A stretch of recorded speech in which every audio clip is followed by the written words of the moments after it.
और बखमुत में भयानक जंग लगातार चल रही है। यूक्रेन का दावा है कि उन्होंने रूसी सैनिकों को बखमुत शहर के अंदर और बाहर रोक रखा है, लेकिन हजारों की संख्या में रूसी सैनिक लगातार आगे बढ़ रहे हैं।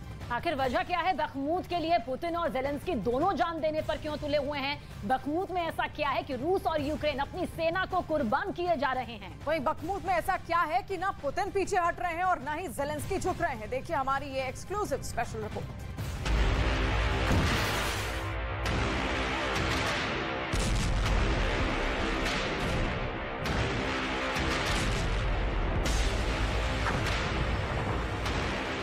सात महीने से यूक्रेन का ये शहर, जिसे बखमुत कहते हैं, किसी भी दिन बिना धमाके, बिना बर्बादी के नहीं रहा।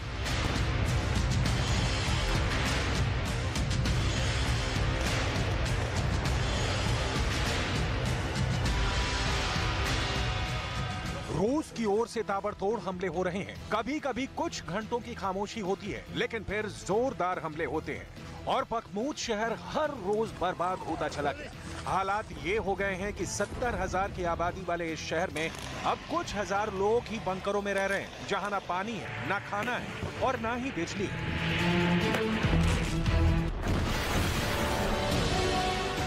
सवाल है कि आखिर बखमुत में ऐसा क्या है कि ना रूस के हमले कम हो रहे हैं और ना ही यूक्रेन पीछे हटने को तैयार है।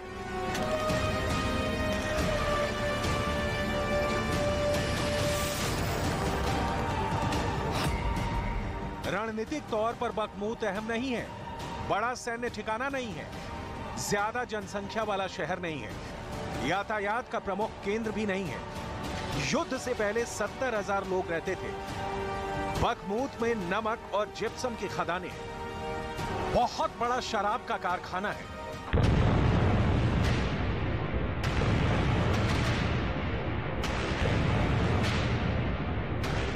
बखमुत को जीत लेने से रूस को रणनीतिक तौर पर ज्यादा कुछ हासिल नहीं होने वाला और साथ ही यूक्रेन के लिए बखमुत में इतनी ज्यादा मिलिट्री सप्लाई नष्ट करने में भी फायदा नहीं है। तो सवाल एक बार फिर है कि आखिर बखमुत में ऐसा क्या है कि पुतिन और जेलेंस्की दोनों अपनी पूरी ताकत से इस छोटे से शहर के भीतर और आसपास जंग लड़ रहे हैं।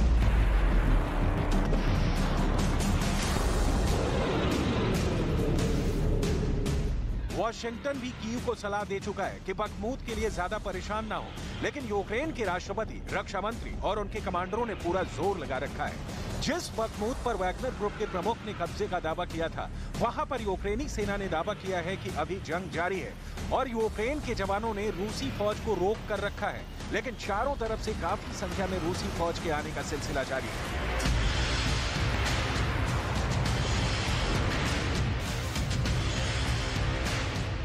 जाहिर है बखमुत में कुछ तो है जिसमें यूक्रेन और रूस की सेना को वहां ऐसी जंग लड़ने के लिए मजबूर कर रखा है, जिसमें हजारों की संख्या में जवान अपनी जान कुर्बान कर चुके हैं और अभी भी कर रहे हैं।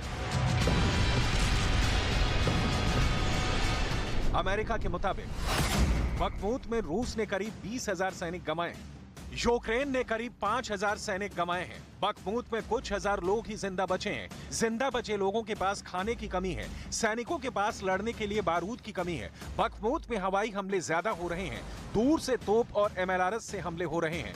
एक दिन में रूस ने 22 मिसाइल हमले किए। रूस ने MLRS से एक दिन में 29 रॉकेट दागे।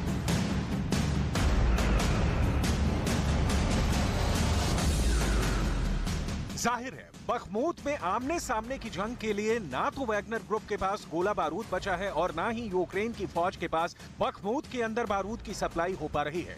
फिर भी बखमुत को जीत लेने की जद्दोजहद जारी है कि आखिर बखमुत में ऐसा क्या है कि यहां पुतिन और जेलेंस्की दोनों सब कुछ लुटाने को तैयार हैं।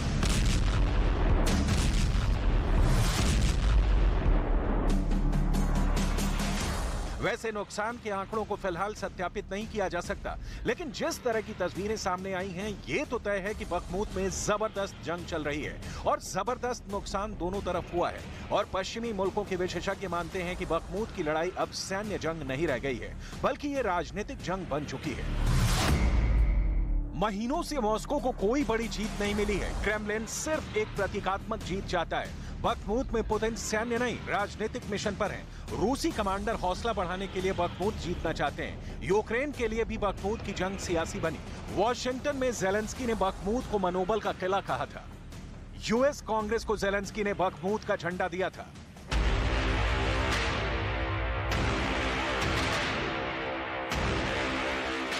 अमेरिका के रक्षा मंत्री के मुताबिक बखमूत की जंग जीत लेने से भी रूस को ज्यादा कुछ हासिल होने वाला नहीं है, क्योंकि बखमूत के रास्ते यूक्रेन में रूसी फौज आगे बढ़ने का रणनीतिक रास्ता नहीं बना सकती और यूक्रेन को भी यहां जीत हासिल करने से कोई लाभ मिलने वाला नहीं है।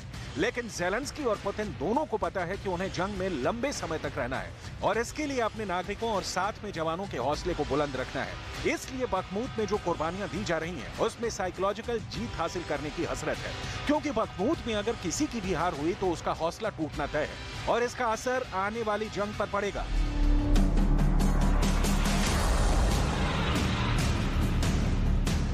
जेलेंस्की और पुतिन दोनों ये जोखिम नहीं ले सकते और इसीलिए बखमूत को हासिल करने के लिए दोनों ने एड़ी चोटी का जोर लगा रखा है।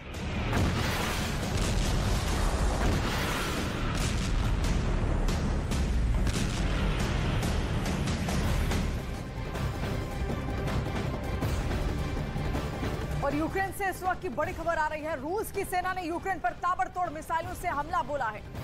यूक्रेन के कई इलाकों में मिसाइल स्ट्राइक को अंजाम दिया गया, जिसमें पावर लाइन को भी निशाना बनाया गया। कीव में 40% इलाकों में बिजली की सप्लाई ठप हो गई और कई जगहों पर हमलों में लोगों के मारे जाने की भी खबर सामने आ रही है।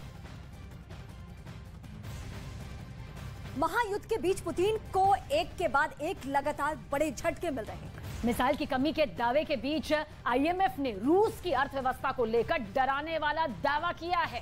दरअसल आईएमएफ निदेशक ने दावा किया है कि रूस के लिए साल 2023 से ज्यादा घातक 2024 रहने वाला है।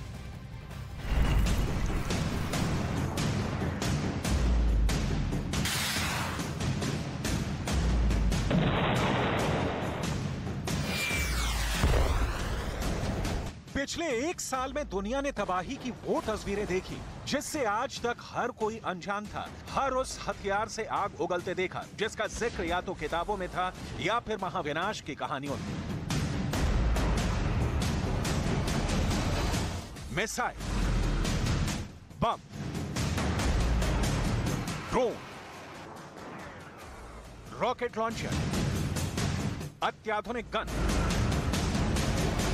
इस युद्ध में रूस और यूक्रेन को जितना नुकसान हुआ उसकी भरपाई करते करते उन्हें सदियां गुजर जाएंगी। आईएमएफ की निदेशक क्रिस्टालिना जॉर्जिया ने दावा किया है कि 2023 के बाद रूस के लिए आर्थिक हालात काफी विनाशकारी रहने वाले हैं।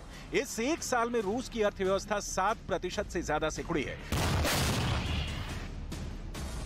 जंग के मैदान में जितना बारूद इस्तेमाल किया गया उतनी ही तबाही मची, उतनी ही बस्तियां बंजर हुई, उतनी ही जान जिस्म से जुदा हुई और उतना ही नुकसान हुआ। जनवरी में आईएमएफ ने अनुमान लगाया था कि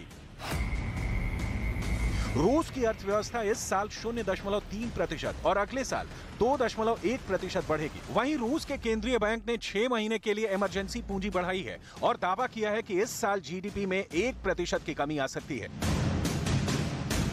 यूरोप ने कुछ दिन पहले रूसी कच्चे तेल और तेल उत्पादों के आयात पर प्रतिबंध लगाने की बात कही थी, जिसका तनाव पुतिन के चेहरे पर साफ दिखा।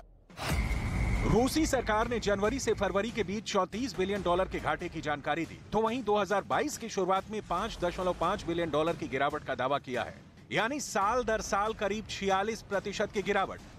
विश्व बैंक की दिसंबर की रिपोर्ट की माने तो यूक्रेन को फिर से संवरने में करीब 20 साल का वक्त लगेगा। वहीं रूस को फिर से पटरी पर लौटने में करीब 10 साल से ज्यादा लग सकते हैं।